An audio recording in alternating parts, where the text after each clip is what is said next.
Do you know your organization's true purpose? Many people say it's shareholder value, the products you make, or the services you provide, but it's much, much more than that.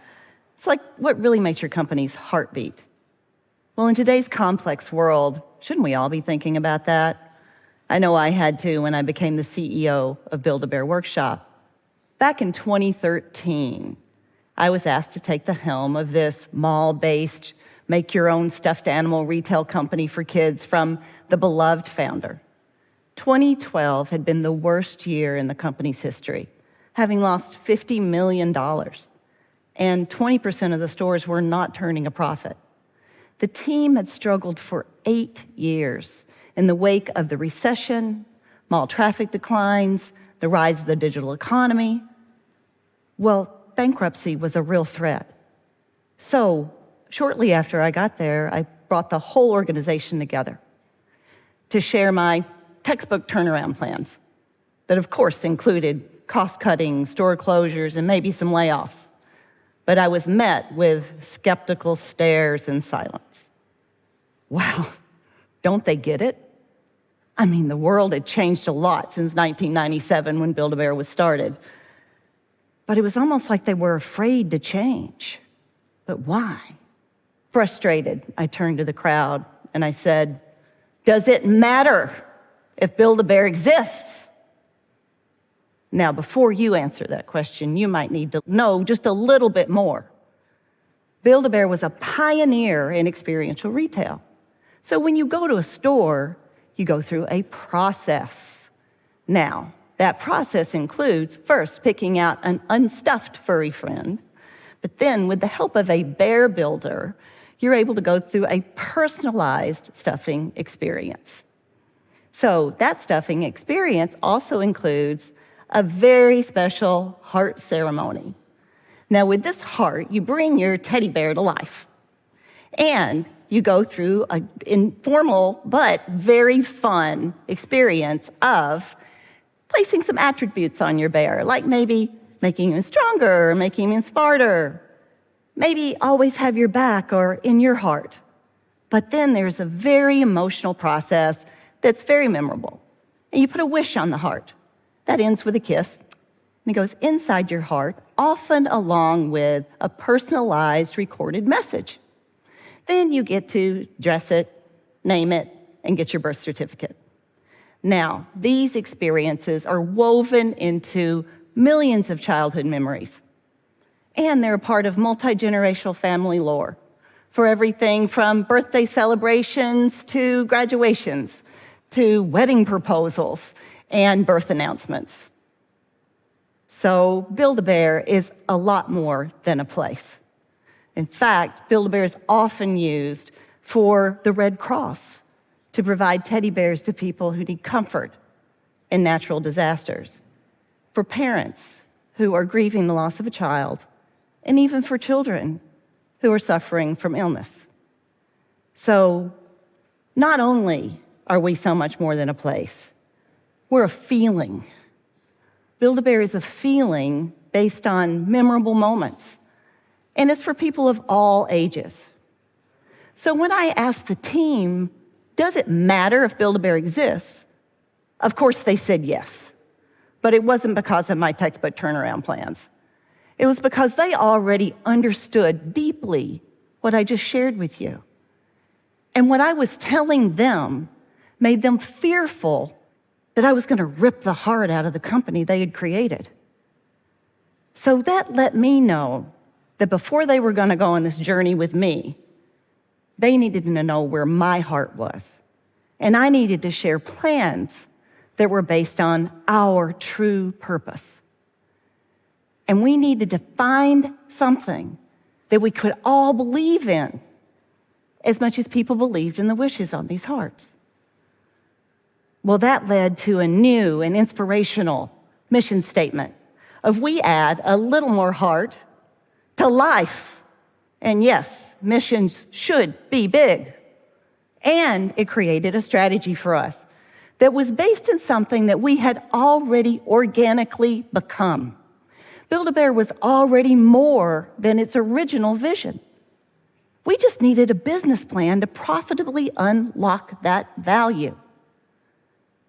So, with that, the team was then able to go through the tedious process of turnaround and return to some operational excellence because it was just a step in becoming something more, but with heart. So you're probably wondering, did it work? Well, we returned to profitability that very year. But more importantly, the more strategy, which it became, helped us recognize that we were not trapped in the mall-based retail that had created us. So we opened in more places. We understood where people were now going for fun and entertainment, like tourist locations, hospitality, everything from cruise ships to amusement parks to resorts. And now we're in over 30 countries around the world, with virtually all of our stores profitable. We embraced the digital economy by opening a brand new website that was focused on more categories, like gifting and collectibles. And that took our web business from less than 5% of total sales to somewhere between 15 to 20% of total sales. And that led us to recognize that we could target more people. That multi-generational aspect that I was sharing, that helped us to understand that teens and adults were a real target market for us. And we happened to figure that out right at the beginning of a trend called kidulting. Yeah, that's a real thing. And so we doubled the teen and adult business that is now 40% of our sales. I have to give the team a lot of credit because they gave this a lot of heart. And it was 10 years of near bankruptcy, the retail apocalypse, activist investors, Brexit, and a global pandemic where we had to shut down all of our stores around the globe in 48 hours, and our stock price dropped to an all-time low. Now I'm happy to tell you, 250 million furry friends later, and a whole lot of heart ceremonies, we have had 4 years of record results. And recently, a stock price appreciation of over 2,000%. So yeah, a teddy bear company, outpacing tech giants like NVIDIA, Microsoft. You gotta ask, how is that possible? Is there a strategy smart enough to make that happen? Well, actually, I have to believe that it all came down to getting in touch with our real purpose, who we really were. And that had to start with heart. Uh-oh. Am I seeing skeptical stares and maybe some silence? I know what you're thinking. You're thinking, oh, that heart stuff, that works for companies like Build-A-Bear. But there's no way starting with heart can be more important than just being smart when it comes to turnarounds and business. Okay, I'll give you that. But I'm going to submit a quote to you, widely attributed to Theodore Roosevelt, the 26th president of the United States. Nobody cares how much you know until they know how much you care. Really, no matter how brilliant you are, what your big idea is, your financial acumen, if nobody's going to put their heart into your concepts, it doesn't really matter, does it? I'll tell you something else. Your heart is the most consistent and the strongest organ in your body. It's also the first to develop, not your brain. So guess what? It really does all start with heart. I'll end with this. Not only can starting with heart change your organization, it can change your life.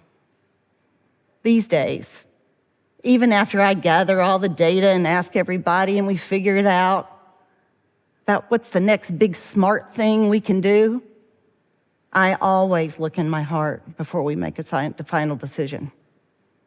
I found personally that a heart-centric approach to life can unlock remarkable power, immense joy, and in fact provide clarity and resilience to focus on what is possible while others are petrified by what's probable. It provides journeys unfolding in amazing ways with extraordinary outcomes, including me being right here today on a TED stage sharing this story with you. Do you believe your organization can be more? Do you believe you can be more? Well, you're going to have to get to where your power lies. And that's going to require some courage. Courage to look inside, maybe past the stuffing, past a few pre-recorded voices, to find your true purpose. But that will only come when you're willing to find your own heart. Thank you.